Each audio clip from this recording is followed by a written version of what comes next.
महाराज, यही महाराज सुग्रीव किष्किंधा के सरदार है और अपने सगे भाई के हाथों जिंदगी से बेचार है। हनुमान जी, मुझे भी आप इनका परिचय दीजिए। हाँ हाँ बिल्कुल महाराज, यह दोनों होनार महाराज अधिराज रघुकुल भूषण अयोध्यापति दशरथ के राजकुमार है। इनका नाम राम और इन्हें लखन कहते हैं। मेरे अहो भाग्य जो आपके दर्शन हुए। मानो मानो सुग्रीव आज मझधार से पार हो गया। परंतु महाराज, आपके चेहरे पर उदासी का क्या कारण है? कारण यह है सुग्रीव जी कि मेरी सौतेली माता केकई ने पिताजी से 2 कॉल पूरे करने का वचन लिया था। उन्हें पूरा करने के लिए मुझे वनों में आना पड़ा। भाई लखन और मेरी पत्नी सीता ने मेरा साथ दिया। घर पे जा दूंगा 13 वर्षों तक हम यूं ही वनों में भटकते रहे और अंत में हमने पंचवटी में डेरे लगाए। एक दिन दुष्ट रावण हमें धोखा देकर सीता जी को चुरा ले गया। बस अब हम उन्हीं की तलाश में मारे मारे फिर रहे हैं। भगवान, चंद रोज पहले की बात है कि एक स्त्री हाय राम हाय लक्ष्मण चिल्ला रही थी और उस दुष्ट को बेशुमार ताने सुना रही थी। मुझे पहले मालूम होता तो उस दुष्ट को जिंदा न छोड़ता, पर लाइन की वजह से खामोश रहा। मुझे इस बात का सख्त अफसोस है।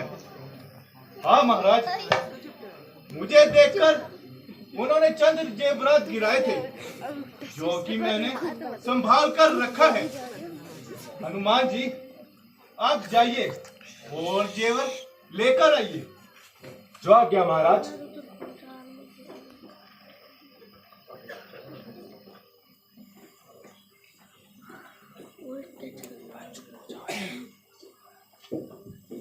भेजिए महाराज। भैया लक्ष्मण, तुम इन जेवरों में से सीता के जेवरों की पहचान तो करो। भैया, इन जेवरों में से तो मैं किसी को भी नहीं पहचानता। हाँ, अगर कोई पांव का जेवर है तो उसे मुझे दिखाइए, मैं उसे अवश्य ही पहचान लूंगा।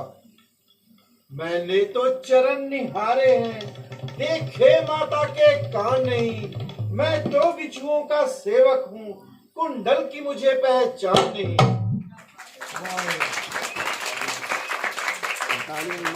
अच्छा, तो ये लो पहचानो। क्या यह कभी सीता ने पहनी थी?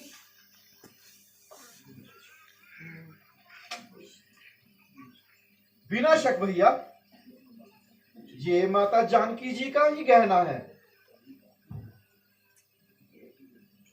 ये उनके पांव का ही गहना है भैया। लक्ष्मण जी, आप धन्य हैं। आपकी शर्मो हया का क्या कहना। दुनिया वालों, देख लो, यहाँ भी एक भाई है जिसने प्रेम व भक्ति की मिसाल पैदा कर दिखाई जो आज तक देखने में न आई। उधर भी मेरा एक भाई है जिसने मेरी ही स्त्री सुहाई है। सुग्रीव जी, मगर इस शत्रुता का कोई कारण तो होगा। मुझे विस्तार पूर्वक बताइए। भगवान, तू अपना काम कर। कुछ समय पहले की बात है कि एक राक्षस से हम दोनों भाइयों की लड़ाई हुई। वह लड़ता लड़ता भाग खड़ा हुआ। हम दोनों भाई भी उसके पीछे गए। वहां अपनी जान बचाने के लिए एक गुफा में जा पहुंचा। बाली मुझे वहां खड़ा करके उसके पीछे गया। कुछ समय बाद ऊपर से खून की धारा निकली, परंतु बाली बाहर ना आया। मैंने ख्याल किया कि बाली को राक्षस ने मार दिया है। मैं एक बड़ा सा पत्थर गुफा के मुंह पर रखकर चल आया। और प्रजा के कहने पर राजकाज का काम संभालने लगा। कुछ समय बाद बाली वापिस आया और मुझे मार मार कर राज्य से बाहर निकाल दिया और मेरी स्त्री रोमा को अपने महलों में ले गया। बस महाराज, यही मेरी कहानी है। वह भाई है या जालिम कसाई? ऐसा नीच कर्म करते उसे शर्म ना आई? महाराज, अगर उसे शर्म होती तो मैं आज जंगलों में मारा मारा ना फिरता। अच्छा मित्रवर, आप घबराइए नहीं। मैं धनुष उठाकर आपको वचन देता हूं कि एक ही बाण से बाली को मार गिराऊंगा और अपनी मित्रताई को सही कसौटी पर उतारूंगा। महाराज, मुझे संदेह है, पहले वह उतारिए। कहिए, क्या संदेह है? बाली को वरदान है कि जो कोई भी उसके सामने जाएगा आधा बल उसमें चला जाएगा। उसकी मृत्यु का एक भेद मुझे मालूम है। वह कौन सा भेद है सुग्रीव जी? महाराज, बाली को वही शूरवीर मार सकता है जो एक बाण से उन 7 रक्तों को गिरा सकता है। सुग्रीव जी, यह तो मामूली सी बात है।